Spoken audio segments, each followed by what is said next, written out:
تو ان کو تھوڑا سکون ہے. میں نے کہا آپ کا مسئلہ یہ ہے کہ آپ نماز پڑھتے ہیں, علماء کے پاس بھی بیٹھتے ہیں, مگر آپ نے دل میں دنیا کی محبت کے گٹر ابل رہے ہیں آپ کے. ہمارے حضرت فرمایا کرتے تھے بہت سے لوگ ایسے ہیں, بڑی بڑی داڑیاں, تہجد گزار, اور جناب بڑے ہر بات پہ درود شریف, لیکن دل میں دنیا کی محبت کے گٹر پالے ہوئے ابل رہے ہیں.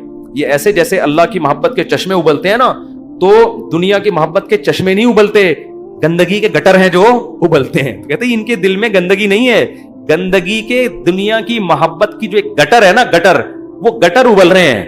جس کو یہ مثال سمجھ میں نہ آتی ہو, بارشوں میں ہماری گلی کو آ کے دیکھ لیا کرے گٹر کیسے ابلتے ہیں, تو وہ پتہ چل جائے گا کہ یہ ہے جو گند نکلا ہوا. اس گند کو نکالو. کیا کہا پیغمبر نے ہود علیہ السلام نے اپنی قوم سے, صالح علیہ السلام نے اپنی قوم سے, تتخذون مصانع لعلکم تخلدون, اے میری قوم تم گھر اتنے مضبوط بناتے ہو جیسے تم نے ہمیشہ رہنا ہے, اتنا پیسہ ان دیواروں میں کیوں پھونک رہے ہو؟ حالانکہ وہ حلال پیسوں سے گھر بنا رہے تھے بھائی, حرام سے تھوڑی بنا رہے تھے, حرام سے نہیں بنا رہے. پھر بھی پیغمبر اعتراض کر رہے ہیں کہ موت کو بھول گئے ہو تم, اتنا سریا بنیادوں میں ڈالا جا رہا ہے. لوگ بتا رہے تھے ہم نے یہ سریا ڈالا. میں کہتا ہوں اپنی ہڈیوں میں تو کیلشیم ہے نہیں تمہارے, پہلے اپنی ہڈیوں میں سریا ڈالو بھائی. ہڈیاں بوسیدہ ہو رہی ہیں, کھوکھلی ہو رہی ہیں, اور مکان کی مضبوطی پہ انسان فخر کر رہا ہے, تو نکالو اس گٹر کو, ایسے جھٹک دو. ہمارے حضرت ایک ذکر بتایا کرتے تھے کہ رات کو نا تنہائی میں بیٹھ کے یہ ذکر کیا کریں. یہ ذکر حدیث سے ثابت نہیں ہے, صرف ٹریننگ کے لیے ہے, ٹریننگ کے لیے, اپنی اصلاح کے لیے, اس لیے اس کو سننا سمجھنا جائز نہیں ہے. وہ ذکر کرواتے تھے, بہت سے اکابر کرواتے ہیں یہ کہ لا الہ الا اللہ. لا الہ میں کیا کرنا ہے؟ گردن یہاں لے کے جانی ہے. لا الہ کوئی معبود نہیں, یہ تصور کر رہے ہیں دل سے اللہ کے علاوہ سب چیزیں نکل رہی ہیں, نکال کے باہر پھینک رہا ہوں. اس تصور کا نا بڑا اثر پڑتا ہے دل کے اوپر. لا الہ سب نکال کے, بحریہ ٹاؤن نکالو سب سے پہلے اس میں سے. ہاں بحریہ, آپ کو نہیں پتا بحریہ ٹاؤن کا, آپ باہر سے آئے نا. ہمارے ہاں وہ کامیاب ہے جو بحریہ ٹاؤن ہے, اور وہ ناکام ہے جو بحریہ ٹاؤن نہیں ہے. تو ہمارے ہاں جنت الفردوس میں ریاض ملک ہے جس کا بحریہ ٹاؤن ہے. یہ جنت جو دنیا میں باتیں کرتے ہیں لوگ, اب اس کو نہیں مانتے, کہتے ہیں بھائی تیرے پلاٹ کتنے ہیں. تو لا الہ کا مطلب نکالو دل سے, کوئی نہیں ہے. جو گند بھرا ہوا ہے نا, دکان, پلاٹ, جائیدادیں, جاگیریں, جدھر دل اٹکا ہوا ہے, میرا بزنس, میرا کاروبار, میرا پلاٹ, میرا یہ سب میرا میرا کر کے, جو میری گاڑی, یہ سب فضول چیزوں کو لا الہ میں تصور کر کے نکلو. حالانکہ اس وقت ہمارے پاس دھیلا بھی نہیں تھا, ہم تو خود طالب علم تھے, لیکن کہتے تھے نکالو دل سے. رات کو 100 دفعہ نا یہ ذکر کرواتے تھے, لا الہ, سب نکال دیا, الا اللہ. پھر الا اللہ میں چوٹ مارتے تھے دل پہ. الا اللہ صرف کون ہے؟ اللہ ہے. تو الا کل ما خلا اللہ باطل, حدیث میں آتے ہیں اللہ کے علاوہ سب باطل ہے. اس کا ہم آج کی زبان میں ترجمہ کریں گے, اللہ کے علاوہ سب بکواس ہے. سب کیا ہے؟ بکواس. اگر سب بکواس نہ ہوتا تو موسیٰ کلیم اللہ کو اللہ دنیا دیتا نا, اور فرعون کو غریب رکھتا کہ موسیٰ تو میرے ہیں تو ان کو دنیا بہت دوں گا, اور فرعون میرا دشمن ہے, اس کو کھانے پینے کے لیے روٹی, اس کی فیکٹریوں میں آگ لگاؤں گا. کیا کراؤں گا؟ فیکٹریاں تو فرعون کی چل رہی تھیں, اس کے محلات کے نیچے نہریں بہ رہی تھیں, اور موسیٰ کلیم اللہ کو فرعون غربت کے تانے دیتا تھا. ان کے پاس تو کچھ بھی نہیں ہے, شادی کرنے کے لیے تو 10 سال بکریاں چرائی ہیں انہوں نے. آپ شادی کرتے ہیں نا, اصل میں کیسے بھائی اتنے اچھے خاندان میں شادی ہوئی, آپ بتاتے ہیں یار ایکچولی میرا بزنس, اور وہ انہوں نے ایسا میرا اسٹیٹس دیکھا کہ خود ہی دے دی انہوں نے. اور غریب آدمی, ابے تجھے کیسے مل گئی؟ تو کیا کہہ رہا تھا یار, کسی کا رکشہ ادھار لے کے گیا تھا میں بتانے کے لیے. وہ بیچارہ فخر کر سکتا ہے؟ تو فرعون یہ تانے دیتا موسیٰ علیہ السلام کو کہ ام انا خیر من ھذا الذی ھوا مہین, میرے پاس دولت یہ غریب. تو اس سے پتہ چلتا ہے اللہ کے علاوہ اس دنیا میں سب کچھ کیا ہے؟ بکواس. ہمارے نبی کچرے کے ڈھیر پہ صحابہ کے ساتھ گئے, ایک مری ہوئی بکری کا بچہ, سوری مری ہوئی بکری کا بچہ نہیں, بکری کا مرا ہوا بچہ, سمجھتے ہو؟ بکری کا مرا ہوا بچہ, مردار ہوتا ہے نا, بو آ رہی ہوتی ہے, پھول پھٹ رہا ہوتا ہے. آپ نے صحابہ سے فرمایا کوئی ہے جو اس کو کچھ درہم میں خریدے؟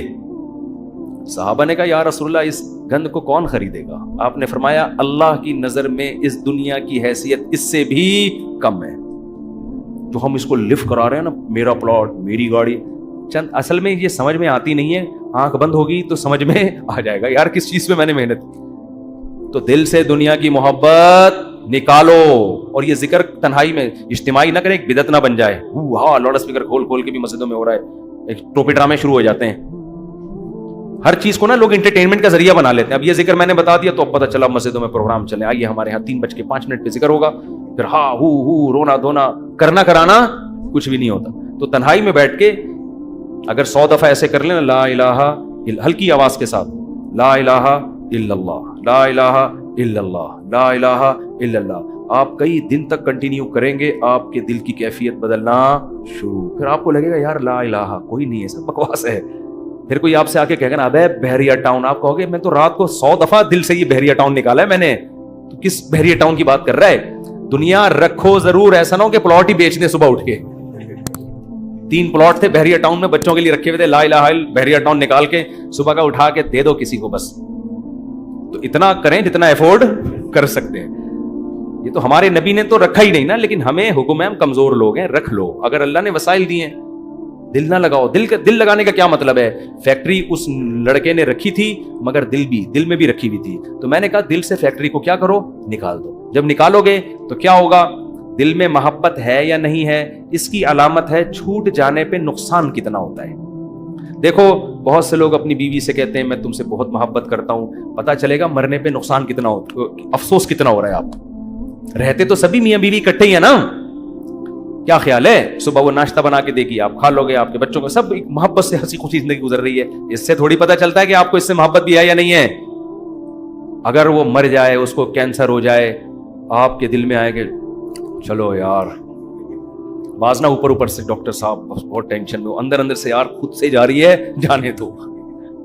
جیسے ایک 2 نمبر مولوی صاحب تھے بدعتی, وہ تقریر کرتے تھے چوری حرام چوری حرام چوری حرام. ایک دن ان کے گھر میں کھانا نہیں, تو ان کی بیوی نے کہا کیا کروں بھائی؟ انہوں نے کہا پڑوسی کی مرغی چوری کر لو. انہوں نے کہا بھائی پڑوسیوں کے آپ تو خود چوری کے خلاف بیان کرتے ہیں. اس نے کہا بھائی ہم شوربے سے لگا کے کھا لیں گے, بوٹیاں چوری کی تو بوٹیاں ہوں گی نا, بوٹیاں نہیں کھائیں گے ہم. اب ان کی بیگم نے سالن پکایا اور دیگچی کو انڈیلنے لگی تاکہ شوربہ آئے, اور بوٹیوں کو چمچ سے پیچھے کرنے لگی. تو یہ کہتے ہیں بھائی جو خود سے آئے آنے دو. چوری تو وہ ہے نا ہم کھا رہے ہیں, ہم تھوڑی کھا رہے ہیں, خود ہی آ رہی, کشش ثقل گریوٹی کی وجہ سے آ رہی ہے یہ سبھی.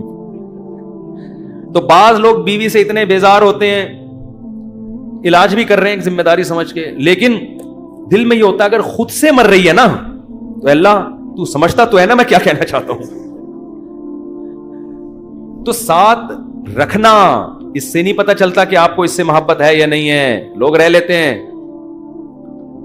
پیسہ بھی رکھ لیتے ہیں, محبت کا اس سے پتا چلتا ہے چھوٹ جانے پہ غم کتنا ہوتا ہے. گاڑی رکھیں, بنگلہ رکھیں, چھوٹ جانے کے لیے تیار رہیں, چھوٹ گئی تو کوئی مسئلہ نہیں ہے یار. تو میں نے ان صاحب کو کہا کہ یہ فیکٹری میں ابھی سے فرض کر لو آگ لگ گئی ہے اور سب برباد ہو گیا, اب آپ دھوتی بنیان میں گھوم رہے ہو, ٹھیک ہے نا, تو کیا ہوگا؟ اس میں نے کہا وہ بھی سے فرض کر لو. تو کہنے لگا یار بڑا سکون ملا ہے.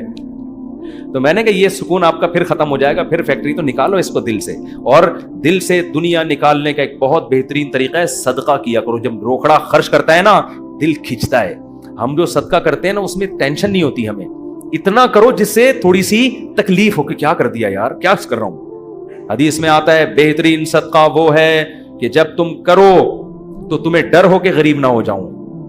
تأمل الغنا وتخشى الفقر, اور نہ کرنے میں امید ہو کہ بڑا پیسہ بنا لوں گا. اس کنڈیشن میں جب کرو گے نا تو یہ سب سے بہترین صدقہ ہے. تو صدقہ کیا کرو, دے دیا کرو یار. یہ ہمارے حضرت فرماتے تھے ایک آدمی دکان سے اتنی محبت ہو گئی اس کو, ایک دن اس نے کہا کہ مجھے اتنا دکان میں دل اٹک گیا, ایک دن میں دکان بند کر کے بیٹھ گیا. میں نے کہا باڑ میں جائے, اپنی اصلاح کے لیے نا, کوئی بات نہیں نقصان کرو یار اپنا, ہر وقت دکان ایسی کی تیسی تالا لگا کے گھر بیٹھ گیا کہ جب نارمل کنڈیشن میں ہوں گا پھر آؤں گا. جیسے کسی کو عشق ہو جائے نا کسی سے, اب مل تو رہی نہیں ہے وہ, تو عشق میں وہ پاگل ہونا شروع ہوتا ہے. تو بے وقوف لوگ کیا کرتے ہیں, ہر وقت اس کی یاد دماغ میں, ہر وقت اس کو دیکھ رہے ہیں, اس کی تصویریں دیکھ رہے ہیں, پرانے میسج پڑھ رہے ہیں, سوچ رہے ہیں. بے وقوف یہ کرتے ہیں. عقل مند کیا کرتا ہے, لعنت بھیجو یار, صحیح ہے نا, نمبر ہی بلاک کر دو ایسی کی تیسی. اور جب یہ کیفیات ختم ہو جائیں گی پھر دیکھوں گا شادی ہو گئی نہیں ہوگی, دوبارہ ٹرائی کر کے کوشش کروں گا. پاکستانی چھوڑتا تو ہے نہیں, کہتے پھر 1 سال بعد دوبارہ ٹرائی کریں گے ہم. تو عقل مندی کا تقاضا ہے. تو جلدی سے بس حدیث مکمل کر دوں. نبی نے فرمایا جس نے خواہشات کو ہدف بنا لیا تو اللہ فقر و فاقہ اس کے سامنے لا کے کھڑا کر دیں گے. کروڑ پتی ہوگا مگر آگے فقر و فاقہ اس کو ڈرا رہا ہوگا, بھائی میں حملہ کر دوں گا, میں تجھے کھا جاؤں گا. اس خوف کی وجہ سے لائف کو انجوائے نہیں کرے گا. جعل اللہ فقرہ بین عینیہ وفرق علیہ شملہ. دوسری سزا دنیا میں اس کو یہ ملے گی کہ اس کی فکروں کو بکھیر دیں گے اللہ تعالیٰ. اتنے مسائل ہوں گے کہ میرا یہ صرف ایک پیسہ مسئلہ نہیں ہوگا، یار یہ کام بھی ہو جائے، یار یہ بھی ہو جائے، یار یہ بھی ہو جائے، یار فلاں سے تعلقات بھی ٹھیک ہو جائیں، یا لوگ میری مخالفت کرنے وہ بھی چھوڑ دیں، یار وہ فلانا، یعنی وہ اتنے انڈے بچے ہوں گے کہ سارے انڈوں سے چوزے نکلے ہیں، تو اس کی خواہش ہوگی. حالانکہ کبھی مرغی کے سارے انڈوں سے چوزے نکلتے ہیں؟ 2-4 تو خراب ہو جاتے ہیں نا. تو فرقہ یہ اور عجیب ٹینشن، سکون نہیں ہوگا، یہ بھی اس کی فکریں اللہ کیا کر دے گا اس کے سامنے بکھیر دے گا. یہ بالکل ایسے ہے جیسے بہت ساری ٹینشنیں اگر ایک پوٹلے میں ہو نا، انسان کہتا ہے اٹھا کے پوٹلا پھینک دو، ختم، اور وہ پوٹلا کھل کے بکھر جائے، ایک ٹینشن وہ ہے، ایک ٹینشن وہ ہے، ایک ٹینشن وہ، اس کو کمبخت کو سمجھ میں ہی نہیں آئے گا ان ٹینشنوں سے میں جان چھڑانا شروع کون سی والی ٹینشن سے کروں، میں کون سی والی ٹینشن کو میں پہلے پھینکوں، پھر اتنی بکھری ہوئی ہوں گی اس میں ڈوبا ہوا ہوگا وہ. اور آگے آپ نے فرمایا وَلَمْ يَأْتِهِ مِنَ الدُّنْيَا إِلَّا مَا قُدِّرَ لَهُ. یہ سارے کام دنیا کے لیے کر رہا تھا نا، وہ 2 بکھیڑے پال لیے اس نے، دنیا کے لیے سب کچھ کر رہا تھا، اور اس کی 2 سزائیں تو اللہ فوراً دے دے گا، فقر و فاقے کا خوف اور ٹینشنوں کو بکھیر دے گا. یہ 2 ٹینشنیں تو چلو ہم کہتے ہیں یار دنیا مل جاتی تو چلو یہ ٹینشنیں بھی قبول ہیں. اللہ کہتے ہیں ملے گی اتنی جتنی مقدر ہے. نبی نے فرمایا ملے گی اتنی نہیں جتنی اس کی چاہت ہے، اتنی جتنی اللہ نے لکھی ہوئی ہے. اگر یہ زیادہ کی کوشش کرے گا تو ہو سکتا ہے دھیلا بھی نہ ملے، اور ہو سکتا ہے ڈبل مل جائے. تو یہ بھی اس کی چاہت پہ نہیں ہے، یہ کس کی چاہت پہ ہے؟ اللہ کی. تو یقینی پھر بھی نہیں ہے وہ. پھر میں چٹکلا سنا دوں نا، یقینی پھر بھی نہیں ہے. ایک آدمی کو بیوی اچھی نہیں لگتی تھی، بیچاری نے ہر طرح سے کوشش کر لی کہ میں اپنے میاں کو اچھی لگوں، اچھی پھر بھی نہیں لگ رہی اس کو. ایک دن وہ بڑی خوبصورت لپسٹک اور خوبصورت زیور اور خوبصورت ساڑی اور بڑا خوبصورت لباس، ہر چیز بڑی وی آئی پی پہن کے آ گئی. ابھی اب بیوی کی تعریف کر رہے ہیں، یار کیا خوبصورت چوڑیاں پہنی ہوئی ہیں. کہہ رہی تھینک یو، آپ کا بہت شکریہ. کیا خوبصورت ساڑی. کہہ رہی وہ لڈو پھوٹ رہے ہیں کہ آج تو میرا میاں بڑا خوش ہے. بہت اچھا ماشاءاللہ ڈریس آپ نے، کیا خوبصورت لپسٹک. ایک چیز کی تعریف کر کہتے ہیں اچھی پھر بھی نہیں لگ رہی. اتنا کچھ اچھا پہنا ہوا ہے مگر تو پھر بھی اچھی نہیں لگ رہی. یہ مطلب ہے اس حدیث کا کہ اتنی ٹینشنیں اٹھانے کے بعد ہو سکتا ہے دنیا ملے پھر بھی نہیں، وہیں کا وہیں کھڑا رہے جہاں سے چلا تھا. اور اس کے مقابلے میں آپ نے فرمایا من کانت الآخرۃ ہمہ، جس نے اس دنیا کو پسے پش ڈال کے کہا میرا ہدف آخرت ہے. یہ دنیا اصل ہدف ہے ہی نہیں. ملے ٹھیک ہے، نہیں ملے ایسی کی تیسی. یہ ایسی کی تیسی یاد رکھ لیں. ملے ٹھیک ہے، بحریہ ٹاؤن میں پلاٹ مل گیا ٹھیک ہے، نہیں تو گندے نالے پہ لے لیں گے. مل گیا ٹھیک ہے، نہیں تو ریڈی لگا لیں گے. مل گیا ٹھیک ہے، نہیں تو ویسے ہی بیٹھ جائیں گے. ٹھیک ہے نا. یہ جس کا یہ خوف، اور اصل کیا ہے؟ آخرت. مجھ سے گناہ نہ ہو جائے کوئی، اگر ہو جائے تو جلدی سے توبہ کر کے اللہ کو مناؤں.